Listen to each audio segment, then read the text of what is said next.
Governor Stein says federal funding for Hurricane Helene recovery efforts is moving much too slowly, and Medicaid could reduce the payments it makes to doctors, hospitals, and nursing homes. This is State Lines. Quality public television is made possible through the financial contributions of viewers like you, who invite you to join them in supporting PBS-NC.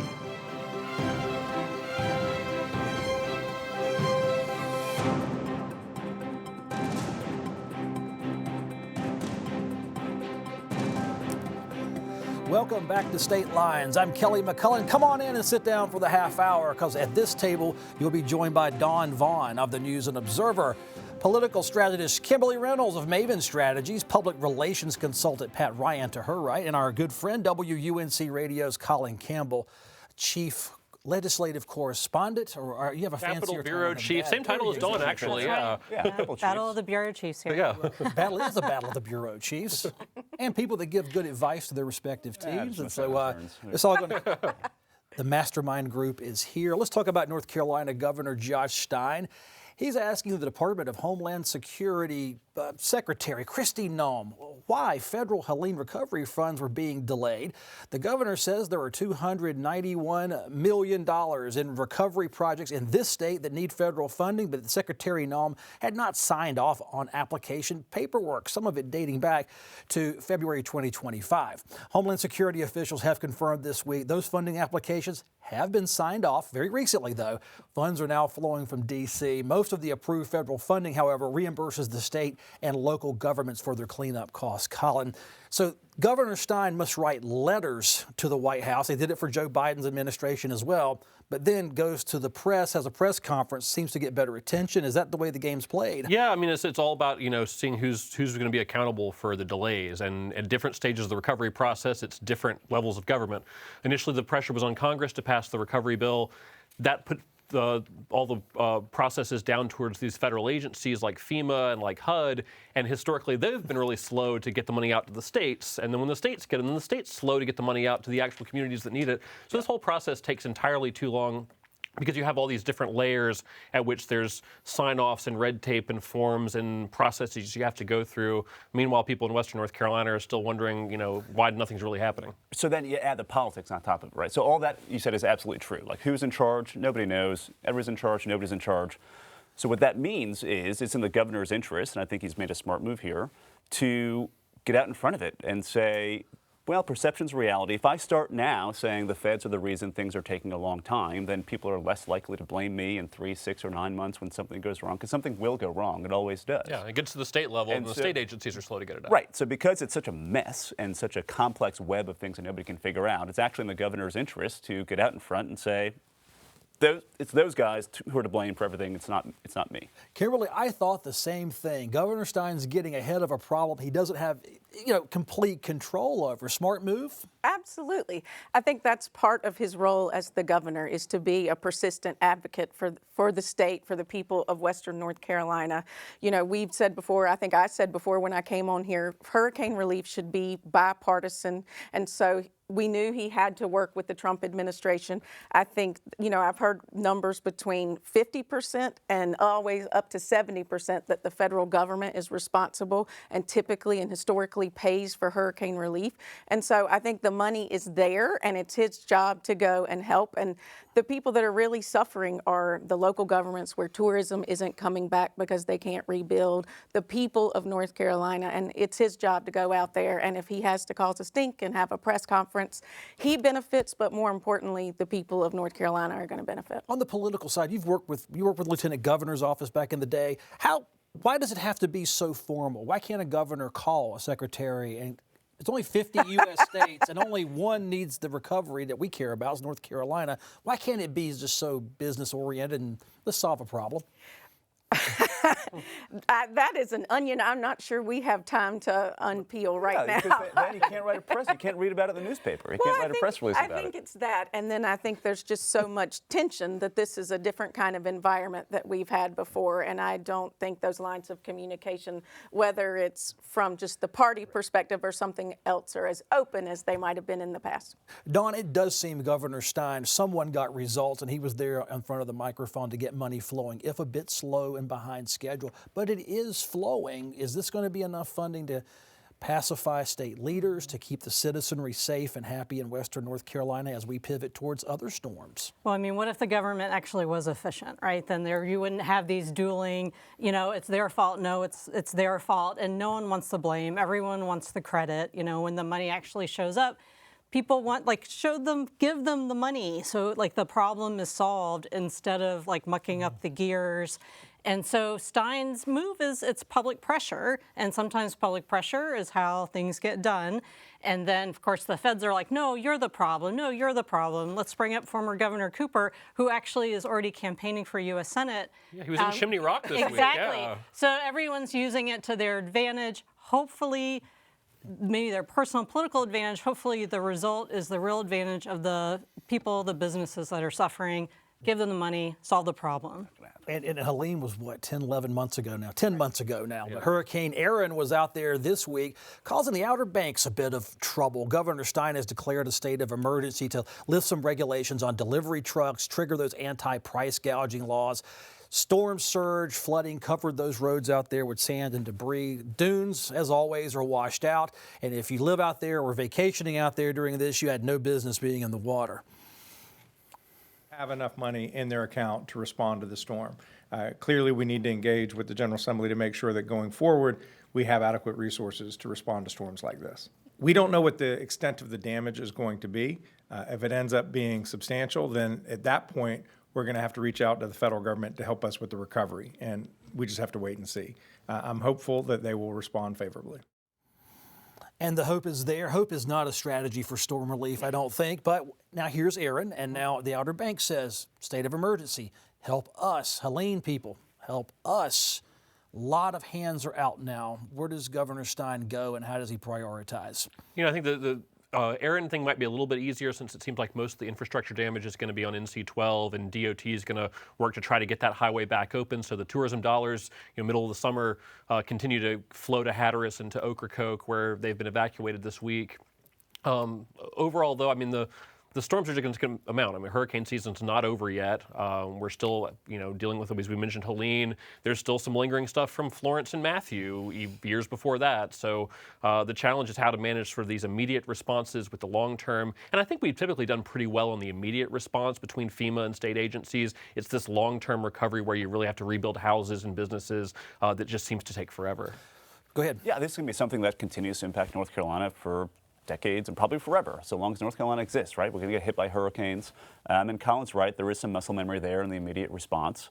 It doesn't seem like there's going to be too, extensive damage. It's mostly wave action, which could impact like houses along the beach, right? Yeah, it's just something has to change in how we handle long-term disaster recovery in this country. Hurricane after hurricane in North Carolina, going back to the 70s and 80s and 90s, it's always been this long, drawn-out problem. And that's because it's a broken federal recovery process, and that's not going to change right now. Kimberly, looking back, Floyd was 1999. That was the one that caused the state so many problems in eastern North Carolina. It does seem that governors, Republican and Democrat, since then have gotten a lot better with emergency response. Everyone seems on the ball. I know I set myself up for criticism there, but this was seen pretty fast for me as a viewer watching the governor and his team in action. Right. I mean, I think to everybody's point, we have experience in this, and we're going to continue to have experience. And we're just going to get better and better, but we also have to fix infrastructures underneath and get the money flowing faster, because they're going to be more expensive, they're going to be bigger in size, and they're going to impact more people as we go. So I think it's great that they're getting better at this part, but as we said, it's the actual getting the money in the hands of the communities that we have to work on. And for all the praise of the governor, on the legislative side for Helene, they called those committees together, and everyone sat down the partisanship for the most part to really take care of the West. So bad governance gets like good governance all the way around, I think. I think they're more on top of this, and just like you were saying about with the this most recent storm and the word experience, I think that's the factor with the Outer Banks. We're used to looking at that with Hurricane Helene was a surprise. It's different recovery in the mountains versus the beach, and that was a pretty serious learning experience that hopefully won't be something we're going to talk about again and again, because these storms are going to keep coming. The problem is going to get more expensive. It's going to get worse. And Colin, there's a big difference in the immediate response and the long-term response, because if you're a betting person, you're going to bet the Whatley campaign will be bringing up long-term hurricane disaster relief for Eastern North Carolina. Yeah, exactly. I mean, yeah, Cooper has had struggles with that, with the aftermath of Matthew and Florence. But at the same time, I mean, you see the criticism of FEMA and the Trump administration, which I think you'll see Cooper pushing on that thread, given Whatley's close ties to Trump. So this is going to be an issue, and there's going to be a lot of finger pointing around this issue going into next year. Pat, what does it mean that Governor Stein, a Democrat, could call on the Trump administration and actually unfreeze funds in this case, when so many times they seem to enjoy to tell Democrats stick it? Sure. First of all, this stuff is so complex, and there's so many different funding streams and agencies involved. Was funding actually frozen and sitting on somebody's desk pending it's really hard to unravel all that stuff. And so, is it as simple as Stein held a press conference because something was sitting under a pile of papers, and then all of a sudden they mailed the check down here to North Carolina? I don't think so. Most of this is political theater, smart political theater, like I said earlier. But yeah, this is just how this stuff works, the dynamic between a Democratic governor and a Republican federal administration. It's just politics. There you go. The News and Observer released a story this week. It caught my attention, in fact, about North Carolina public school leaders being, I guess, quote, nervous about recent actions, speaking of freezing and canceling federal fundings, happened at our schools. The News and Observer reported Wake County schools have cut nearly 300 jobs. Just over in Durham County, about 140 positions no longer exist. The state's mini budget that passed earlier this month funds some teacher raises, but other school employees are left out. Dawn, $168 million in federal funding was frozen, reviewed, then released a couple of weeks ago. The Trump administration appears to be requesting another $12 billion in education cuts in the new budget plan. I like the article very, very much. Kudos to your team. It provoked thought in me. What does it mean to be nervous in public education right now, in your opinion? Well, first, full credit to Kern Huey, our K-12 education reporter, who's fantastic, great News and Observer colleague. Big Yankee fan. Kern, that's for sure. He also brings bagels back when he goes to New York. The newsroom loves him. So, and readers too, because he actually, breaks things down in a way that, school starts in Wake County, the largest school system in the state, on Monday. And there's a lot of uncertainty, both at the federal level and the state level. Again, we are talking about what people's expectations are for the government and actually doing your job and actually being efficient. There's still no comprehensive state budget. So all of these teachers, all of these staff at all pay levels are starting the school year with uncertainty about how secure is your job, is your program, is your initiative, and then the people who are making the decisions, nobody wants to lose their job halfway through the school year. And so that's a lot of the uncertainty around the beginning of the school year. And so when lawmakers are back this week, are they actually going to have these raises for teachers and personnel and state employees and all of the other funding? Or are Senate Leader Berger and Speaker Hall still going to argue about future tax cuts or whatever else is the problem? But I think people's patience is wearing thin, as it usually does, because the budget is so frequently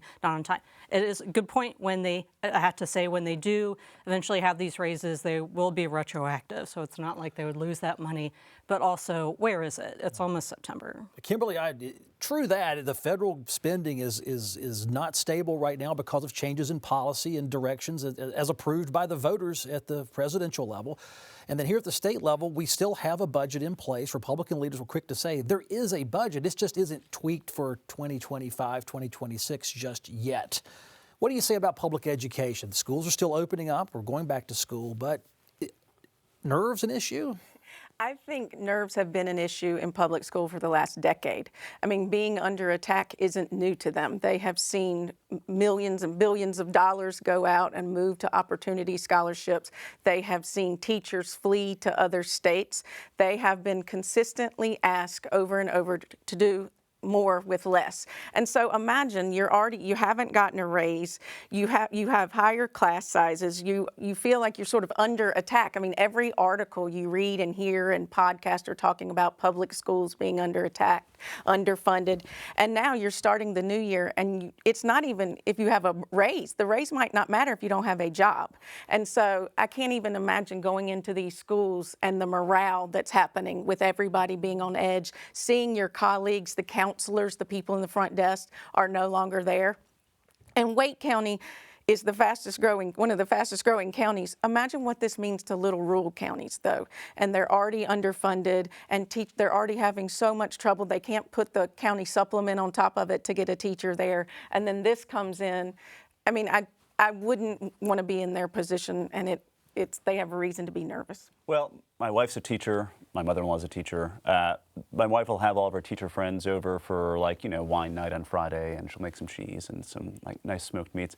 You know what I don't hear them talking about in the dining room when I'm trying to get away and watch the sports game or something? They don't talk about, can you believe what Phil Berger and Destin Hall are doing with this really delayed state budget? It's just, I get what you're saying. I get that this is the conversation among the NCAE crowd and Raleigh, but the world isn't falling apart at schools, and I don't think that teachers writ large are on the verge of breakdowns because of a delayed state budget. From 2000 to 2019, administrative staff in this country grew by 87% at public schools. Teachers and students grew by less than 10%. And so, sure, the average person looking at the news, seeing questions of federal funding freezes or investigations into whether funding is appropriate, probably think, I like school funding. That doesn't make sense. I don't want to cut funding. But go just one level deeper and look at the massive growth in administrative staff at public schools compared to students and teachers. And you have to ask yourself, is all that money well spent? Has this turned into actual progress in student outcomes? And the answer is absolutely no.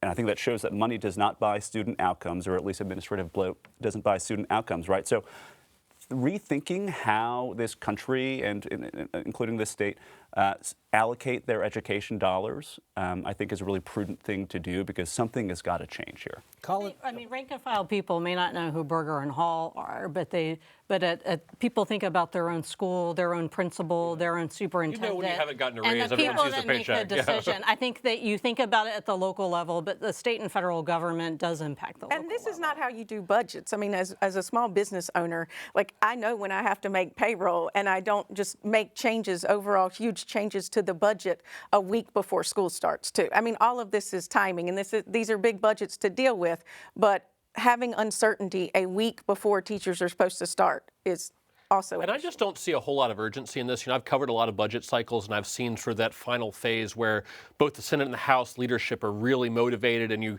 go down to the building and you see the teams of negotiators shuttling from one side of the building to the other with competing offers back and forth. I was down there this week. It's really quiet. Looks like it may be pretty quiet next week when they come back for a day or two. I just don't see a whole lot of progress happening behind the scenes at this point. Well, it wasn't that long ago that I recall that former Governor Cooper vetoed a state budget, vetoed a teacher pay raise, vetoed a state education budget, all separate individual bills. And over the course of 2.5 or 3 years, there was not a formal state budget because of a separate fight over Medicaid funding. And I don't. I didn't hear the same complaints about. Item veto. Put that in a campaign ad, not for this. But I've been around 20 years. I have never seen a budget cycle where the state budget writers have done a favor to themselves by waiting because of the federal cuts that are coming along. That the state budget may need to be adjusted midstream. Would you say that's accurate, Pat? In terms of education funding? Or any kind of funding. I've never seen where the federal budget makes the state budgets just so. Well, yeah, there's certainly that going on. I know that we're going to talk about Medicaid in a couple of minutes, and that certainly is applicable. I think it's not until 27 or 28 that those effects start being felt, though. We're thinking about it in 25. We should be, absolutely. Yeah. All right, back to you, Pat. North Carolina's state elections officials continuing their work to correct and clean up incomplete voter registrations. Over 20,000 registrations are now correct to include those ID numbers they were missing. The Trump administration is suing North Carolina to find and correct all incomplete voter registrations. There's an online database you can search, look up Registration Repair Project. It aims to find the remaining 82,000 of you voters in need of submitting ID numbers to state elections officials. Pat, they're at work. I don't know what to make of it. The lawsuit's floating out there, but was that necessary? But here we are. Yeah, I don't know if it was necessary or not. I mean, the bottom line is there are tens of thousands of voters who, through no fault of their own, did not properly register to vote. They've been voting for 20 years with an improper registration. Okay. It's not their fault, but it's still a problem, right? So the Board of Elections, under new management now, is rightly, I think, setting out to fix that problem in what seems to be a pretty prudent way. I think it was a unanimous vote on the Board of Elections. Both Democrats and all 3 Republicans supported this plan. And they're allowing improperly registered people to go and fix their registration. In the meantime, they can cast a provisional ballot if they haven't heard about it yet or done something to fix it. They're not being deleted from the system. The law wasn't followed. It's a problem. It's being fixed. I think that's just sort of end of story in my opinion. Kimberly, is this as bipartisan as Pat portrays it? Well, I mean, if it's unanimous on the board, it was that day. Yeah. But I just think the issue is always just, to Pat's point, the voters did nothing wrong. And so they need easy access. They've got the website up, but it's still hard to reach people. I mean, you have 62,000 people that still haven't done it. So I think if they continue to make it easy, if their votes continue to count, that will be the most important part, is when you start throwing out voters, saying the votes are illegal and doing those things. And with this administration, I feel like there are some nefarious things that always are leading this. So for clarity, it was 80,000 total. They've deduced 20. There's 60,000 left. I misspoke in my script. I know I'll get called out on that. So 62,000 voters out there may not be able to cast ballots in the future, so they better get to work to correct their ID, right? Well, if people are watching the show and, consuming all our local media, they'll know about it. Of course, they've been contacted, right? Yeah. I mean, so hopefully they'll sort it out soon. All right, Colin, are people paying attention to voter registrations? That's what I wonder about is, people are going to get these things in the mail, and, I get a ton of stuff, most of it junk in my mailbox, and I'm not great about sorting through the stuff that looks important. So I'm sure some people are going to be in that boat and not realize it. What'll be interesting to see is whether the political parties get involved at some stage and try to reach out. If you're a registered Democrat, a Democratic operative knocks on your door and tells you might want to fill out this form. If you're a Republican, it's someone from the Republican Party who comes and tries to make sure that your vote's going to count next time around, so they don't lose you from their particular party's vote count. And that's a good thing. I understand that, because you can it's easy to throw away that little sticker you get from DMV because it comes in a plain envelope. And boy, yeah, I've been guilty of that for sure. That's heartbreak, I tell you. Yeah. North Carolina's Medicaid program is scheduled to reduce reimbursement payments it makes to participating doctors and healthcare facilities. Overall, this appears to be a 3% reduction that could take effect on October 1st, with some services like nursing home care and hospitals facing between 8 and 10% reductions.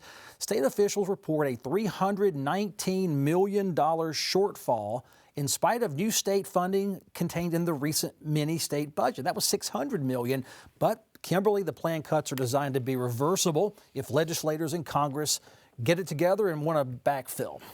Right. I mean, I think what concerns me is it sounds nice, it can be reversible, but if you start looking at communities and doctors decide to no longer accept Medicaid patients, I have a hard time believing once they've changed everything and they're getting money in different ways that they'll just say, oh, let me go and do that now. And again, we're always saying, I feel like a little bit of a broken record here, this disproportionately, I think, is going to impact rural areas. And then people are not going to be able to get the care that they need, and they're already struggling to have some of the right doctors that they need, and they're driving 20, 40 miles away to get health care. And on top of that, you said 3% for doctor reimbursement, but then you went down and you saw the nursing home reimbursement. It was up to 8 to 10.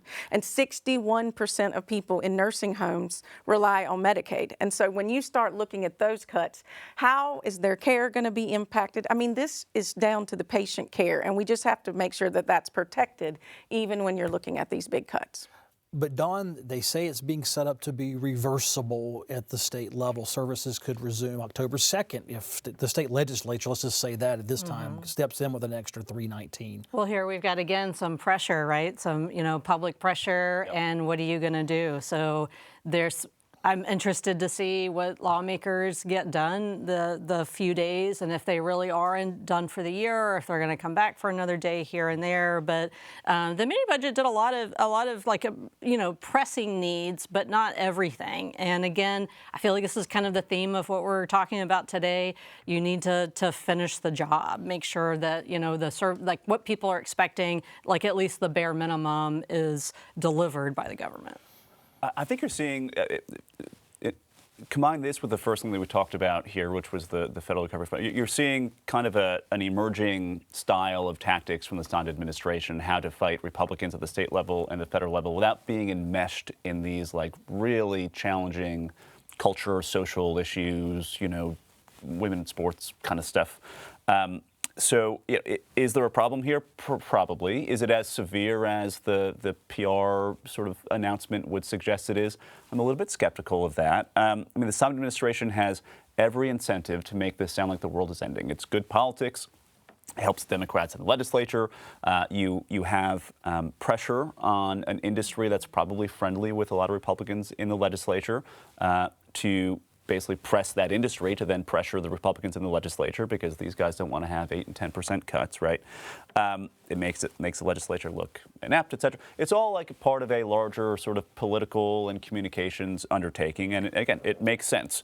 So I bet, I don't know, but I bet that they're probably looking for legitimate items to make sound just a little bit worse as they go about this campaign. Colin, I can't blame the Medicaid office for reporting this is what we're going to reduce. It seems to be fairly factual and clean. I like nice, clear communication. So Yeah, there seems to be, come down to this disagreement over the math involved. So the mini budget they passed included some funding for Medicaid, rebates it's called, but essentially growth in the program, change in cost. But that number was less than what Department of Health and Human Services had requested. And when we asked budget writers about that, they said, look, we came to a different conclusion on what the right number was. So this seems to be an outgrowth of that, of DHS saying, well, if you don't follow our number, this is what we've got to do. And it will be interesting to see if lawmakers go back and say, oh, maybe we did the math wrong, or they say, no, you're still wrong, our math is right, and you've got as much money as you need to get the job done. And legislators are back next week, which will have a few bills to chase, probably veto overrides and all sorts of good things. I'm down to my last 30 seconds. Thank you so much for being on a fast-paced show. A lot to get through. Next week will be fun as well. We'll have you back soon, all four of you. More importantly, thank you for watching State Lines. I appreciate seeing you and hearing your emails, or reading your emails. I can't hear them. Email me at statelines@pbsnc.org. I'll read it. I'll write you back. I'm Kelly McCullen. Thank you as always for watching and supporting PBS North Carolina. We'll see you soon.